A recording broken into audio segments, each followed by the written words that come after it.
Apa masalah? Benda simple pun tak boleh nak fikir ke? Dah besar kot. Come on babe, ini zaman maju kan. Engkau boleh main status WhatsApp, boleh main TikTok, boleh main Bigo Live. Kenapa kau tak boleh buat live?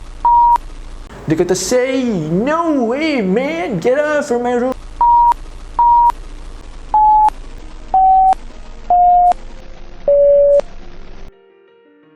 Memang seronok bila kita berada di zaman belajar. Kita sangat aktif dengan berbagai aktiviti, berbagai pertandingan, berbagai jawatan. Tapi sometimes kita kena ingat satu perkara juga. Apa tujuan utama kita masuk belajar? Ya, apabila kita dihantar oleh keluarga kita, oleh orang tua kita, tapi tak kisahlah siapa pun yang hantar kita, mereka penjaga kita. Mereka memberi kepercayaan dan harapan kepada kita untuk kita membanggakan mereka di tempat belajar ini sehinggalah ke alam pekerjaan. Ya. Jadi saya nak cakap, apa pun yang kita buat, belajar tetap penting. Namun bagaimanapun, penlibatan aktif di luar bilik kuliah juga merupakan sebuah proses pembelajaran. Cuma membezakannya, ia lebih kepada soft skill yang mana mungkin tiada dalam subjek yang kita ambil.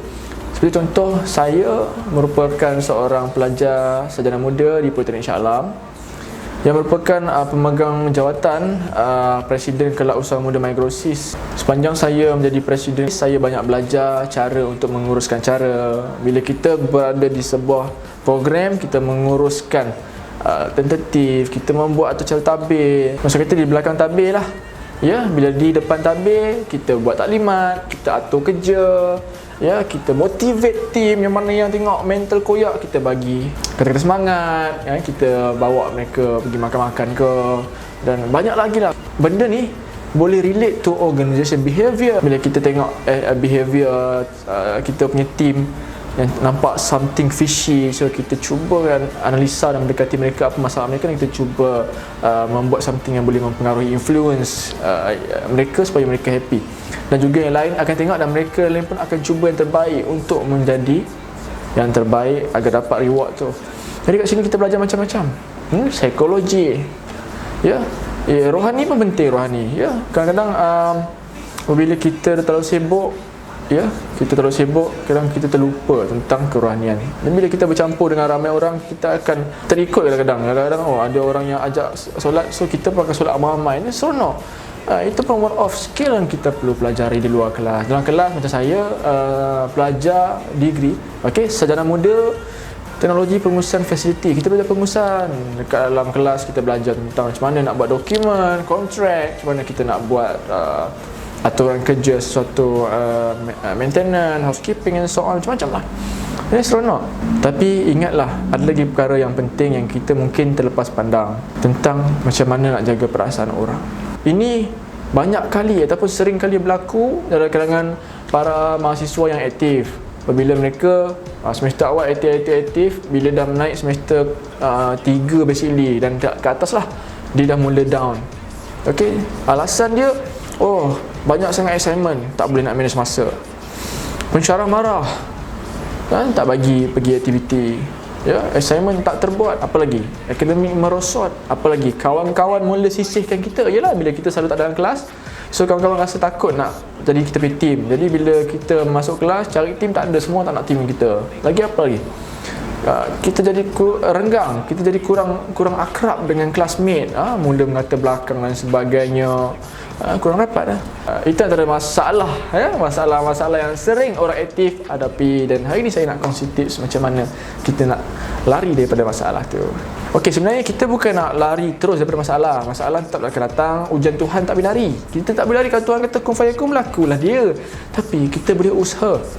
Saya cerita ni, saya bukannya nak tunjuk pandai, saya bukannya hebat mana. Cuba kita berpengalaman daripada diploma sampai ke degree aktif, super tu juga. Orang aktif ni, dia kalau one day kan, dia tiba-tiba kata, cukup, aku dah aktif dah dulu. So semester ni azam aku nak duduk dalam kelas, nak belajar je, aku tak nak aktif dah. Jangan percaya dia kencing, dia tipu.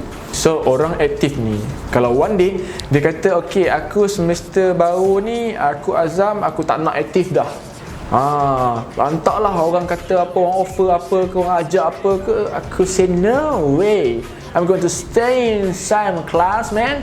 and I want to study until I become Dan List, dekan, betul tak sebutannya? Okey. Kalau jumpa orang macam tu, kalau perlu penampak dia, kalau perlu terrajang dia, terrajang dia. Dia tipu, dia takkan cakap benda yang betulnya. Orang macam dia azam sekali tu je. Nanti satu hari nanti bila dia tiba-tiba tak aktif, dia rasa diri dia tu macam kosong tau.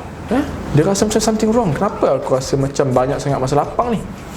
Ya, dia akan sibukkan diri dia juga. Orang aktif memang tak boleh duduk diam. Dia memang dilahirkan macam tu. Kat sini saya nak bagi tahu, macam mana pun dia cuba nak berhenti, dia tak boleh berhenti. Dia tak sedar yang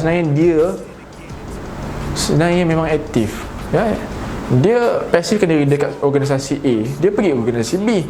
Mana kata kat sini orang macam ni tak perlu pun berhenti, teruskan. Saya nak cerita, ini bukan promosi IPT, ini bukan promosi organisasi. Ini adalah satu tips yang you perlu amalkan. Apabila you dah tahu, esok tu ataupun minggu depan tu you akan libatkan diri dalam program, dalam aktiviti. Apa yang you kena buat dalam minggu ni? Okey, tip pertama, study awal, ikut dan telitikan course outline yang diberi. Kalau tak ada, minta. You kena make sure you dapatkan course outline yang akan dipelajari satu semester. You tengok, okey, hari ni aku dah belajar topik satu, topik apa pula? Habis ke belum? Kalau belum habis, you tengok next tu akan belajar apa, you predict. So you cuba Google, tengok apa yang you faham, ya. Kemudiannya baru you pergi berjumpa dengan pensyarah. Puan, saya minta maaf mengganggu, saya nak tanya boleh berkaitan dengan pelajaran. Ada tak pensyarah yang bila kita pergi kelas tanya macam tu, dia kata, say no way man, get out from my room? Tak ada, takkan berlaku punya. Kalau ada macam tu, mungkin dia tengah stres ke apa, jadi bagi dia masa. Sebenarnya takkan ada pensyarah yang halau kita bila kita nak tanya pelajaran. Sebab itu tugas dia, dan dia sangat-sangat terharu dan dia suka dengan pelajaran macam ni. Sebab kita memanfaatkan kebutuhan dia. So, apa yang berlaku apabila you pergi belajar, jangan bawa kosong, diri kosong. Okey, you tengok next topic ialah pasal asas mengatur tugas. You pun tak belajar apa, pergi tanya, memang kenalah bye. Belajar sikit, bawa dia, okey puan, saya dah belajar macam ni, tapi saya dapati ada banyak info dan saya tak tahu yang mana tepat. Yang itu bosok ni, puan, apa itu pengurusan? Dia pun nak terang banyak benda lah. Dia kata, awak tunggu dalam kelas saya lah. Dia pun stres. Kalau awak dah belajar banyak benda, awak cuba tak faham lagi sikit je, dia nak terang hari tu pun boleh. Ya. So lepas dah belajar, sebenarnya puan macam ni, saya minggu depan saya diamanahkan oleh saya punya organisasi dan pegawai penasihat untuk bertugas sekian. Kalau saya tak pergi, tiada siapa yang mampu menggalas tanggungjawab saya kerana kemahiran orang berbeza. Jadi kat sini saya ingin belajar awal-awal supaya saya tak ketinggalan. At least kalau puan tak boleh nak ajar semua, ajar sikit pun tak apa. So selepas kelas puan tamat, saya tiada dalam kelas, saya tinggal nak follow up rakan-rakan saya selepas habis kelas. So tips yang kedua, follow up. Ya, kita kena follow up pensyarah, tanya betul tak betul apa yang kita study ni, takut sesat. Follow up kawan-kawan supaya kita punya hubungan dengan pensyarah, dengan kawan tak ada gap. Ya, kita tak ada kelas tapi kita macam hadir. Faham tak? Ini yang kita maksudkan dengan kepekaan. Bukan pekaan, kepekaan. Okay, you kena alert, you kena prihatin dengan diri sendiri. Buat untuk diri sendiri. Yang ketiga, you kena ingat satu perkara yang sangat penting. Jangan menangguh kerja. Sebab kalau you tangguh kerja, last minute baru you nak buat, you stress. Tapi tu pula tiba-tiba ada task lagi, event minggu depan, tapi lecturer minta buat sekarang sebab takut kalut. You stress lah, aku nak kena settle benda ni sekarang, assignment pun nak kita sekarang. Tu kelang kabut lah. Kerja organisasi kelang kabut, kerja assignment kelang kabut. Dua-dua pensyarah, penasihat organisasi marah, pensyarah subjek marah. Lepas tu mulalah aku rasa semua orang tak hargai aku. Bila aku hilang baru orang sayang. Tak ada, cukup. Okey, mentang-mentang lah subjek X, subjek X tu seminggu sekali je ada. Okey, minggu ni you tak datang, dan minggu tu jugalah, hari Rabu tu jugalah you kena hantar assignment. Dan dapat memo pelepasan kuliah, terus tinggal kelas, tak nak hantar assignment. Itu silap. You hanya dapat pelepasan kuliah untuk tidak hadir kelas, tapi pelepasan kuliah tu tidak bermakna anda perlu lari daripada assignment. Buatlah assignment awal. Ya, lari. Sambil-sambil duk manage event tu, ada waktu gap sikit, lari hantar assignment, pergi diwan, barulah pensyarah sayang. Ya, ini tidak. Mentang-mentang lah apa ni, dapat pelepasan kuliah ataupun pengecualian kelas, terus tak nak hantar assignment. Diri you sendiri pemalas, lepas tu you salahkan lecturer marah-marah.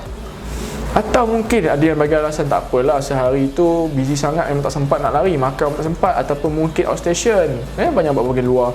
Tak ada masalah, balik pada outstation terus hantar, jangan tunggu minggu depan. Apa masalah? Benda simple pun tak boleh nak fikir ke, dah besar kot. Alasan yang ketiga mungkin dia kata, okay, aku tak faham jadi aku tak kerti buat assignment ni. Come on babe, ini zaman maju kan. Engkau boleh main status WhatsApp, boleh main TikTok, boleh main Bigo Live. Kenapa kau tak boleh buat live ataupun video call dengan kawan kelas? Belajar dengan dia, dalam jauh kita boleh belajar, kita buat assignment. Ataupun kita tiru jawapan dia, kemudian selepas tiru kita tanya dia, kenapa jawapan macam ni? Ya, kadang-kadang tiru tu penting, tapi tiru dan bertanya. Kalau tiru saja sampai bila pun tak pandai. Kalau leceh sayang tapi akademik tak pandai pun tak gunalah. Buat benda kerana Allah Ta'ala, belajar untuk pengetahuan sendiri. Minat tak minat tu nak cerita, jadi kita tahu banyak benda. So itu tips dia. Tips yang terakhir, yang keempat, saya bukan nak buat ceramah, so saya bagi 4 je lah. Kalau lebih-lebih kita sembang tepi So yang keempat saya nak bagi ialah dekatkan dengan Tuhan. Sebab apabila kita makin menjauh dengan Tuhan, Tuhan akan menguji kita dengan ujian yang berat, supaya kita lebih mengingati Dia. Semua orang akan ada ujian, tapi Tuhan akan letak ujian yang tidak menjejaskan kehidupan kita. Sebab apa? Sebab kita ingat Tuhan, dan Tuhan sayang kita, Tuhan bagi reward. Mungkin Tuhan tak bagi kita duit, mungkin Tuhan tidak bagi kita kereta mewah, tapi Tuhan bagi kita kebahagiaan. Kadang-kadang kita tak ada apa-apa pun, kita ni duit pun ada RM1 je, tapi kita rasa bahagia je. Itu adalah antara reward yang Tuhan bagi kita kalau kita dekat diri Tuhan. Selalu doa, semoga dipermudahkan segala urusan, dan insya-Allah semua orang boleh jadi yang terbaik kalau dia nak jadi yang terbaik. Kalau dia tak nak, dia bagi alasan, aku busy, aku tak boleh nak dekat diri Tuhan, aku rasa aku nak berhenti belajar lah, aku rasa subjek tak boleh go lah, aku rasa organisasi ni bosan lah. Hidup kalau sentiasa salahkan orang lain, kita tak akan nampak kesalahan diri kita. Sometimes kita rasa diri kita betul tau, tapi kita kena belajar untuk, bukan salahkan diri kita, kita kena belajar untuk jangan salahkan orang lain. Kita kena cakap dalam diri kita, aku cuba perbaiki kelemahan. Okay? Kalau betul-betul kita dah dapat proving yang kita ni tak salah pun, jangan cakap pasal kesalahan. Cakap pasal kesalahan hanya untuk memikirkan apa solusinya. Kalau ada 10 perkara yang kita nak cakap, 1 saja kesalahan yang kita kena cakap, dan 9 lagi adalah solusi kepada masalah, dan kita akan jadi seorang yang baik. Kalau kita hanya hidup, kita luangkan masa kita hanya untuk bercakap pasal problem,